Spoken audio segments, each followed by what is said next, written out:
मौलवी भी तो दीन को ही बेच रहा है। नमाज पढ़ाना सवाब का काम है, पैसे क्यों लेते हैं? अजीब बात कर रहे हैं आप। मौलवी नमाज पढ़ा रहा है, सवाब का काम है, तो मौलवी फ्री करे, दीन बेच रहा है, पैसे अगर ले रहा है तो भाई कुरान पढ़ना पढ़ाना सवाब का काम है ना। तो जो कुरान छापने वाली कंपनी है वो फ्री में तो नहीं देती है आपको कुरान, वो पैसे लेती है, वो कागज के पैसे लेती है, वो छपाई के पैसे लेती हैं। हज करना सवाब का काम है, फर्ज है। ट्रैवल एजेंसियां आपको मुफ्त में तो हज पे नहीं भेज देती, वो पैसे लेती हैं ना आपसे। जहाज वाले पैसे लेते हैं आपसे। मस्जिदें बनाई जाती हैं, अंदर नमाज होती है, कुरान पढ़ा जाता है, सारे नेकी के काम होते हैं। लेकिन मिस्त्री मस्जिद बनाने के पैसे लेता है, मस्जिद में लगने वाली सीमेंट के आप पैसे देते हैं, सरिये के पैसे देते हैं, मजदूरों को आप पैसे देते हैं। शादी आधा ईमान है, निकाह सुन्नत है, दीन का हिस्सा है। लेकिन बेद छुआरों से लेके, कपड़ों से लेके, कैटरिंग वालों से लेके, शादी हाल वालों पे लाखों रुपए आप लुटा देते हैं। लेकिन अगर मौलवी को 5,000 रुपया 10,000 रुपया निकाह जिसने पढ़ाना है, आपके इस रिश्ते को हलाल करना है, अगर आपको देने पड़ जाए तो आपको मौत पड़ जाती है।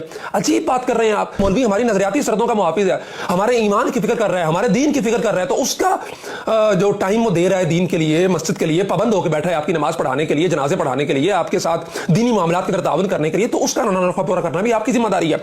15-20 साल मौलवी बेचारे को हो गए, 15,000-20,000 रुपए तनख्वाह पे जो है ना वो नमाजें पढ़ाते हुए, आपकी दीनी जरूरियात का ख्याल करते हुए, अगर उस बेचारे ने तंग आके महंगाई के हाथों कह दिया आपको कि यार कोई तनख्वाह बढ़ा दे, तो फौरन आपके मुंह पे आ जाता है कि जनाब ये दीन को बेच रहा है। अजीब बात है, बाकी किसी को नहीं आप कहते। तो इस रविश को बदलना होगा। वो अपनी सर्विसेज दे रहा है, वो टाइम दे रहा है, वो आपके लिए पाबंद होकर बैठा हुआ है, तो इसलिए उसकी जरूरियात का ख्याल रखना है आपकी जिम्मेदारी। आप ये नहीं कह सकते कि वो दीन को बेच रहा है। अगर मौलवी दीन को बेच रहा है तो फिर हज सर्विसेज वाले दीन को बेच रहे हैं, फिर मस्जिद बनाने वाले दीन को बेच रहे हैं, फिर वापडा वाले दीन को बेच रहे हैं जो मस्जिद में बिजली दे रहे हैं। फ्री दे ना, दीन का काम हो रहा है, वहां पे नमाजें पढ़ी जा रही हैं, वहां पे तो बच्चे कुरान पढ़ रहे हैं, मदारिस की बिजली फ्री कर दें आप, फिर वापडा दीन को नहीं बेच रहा।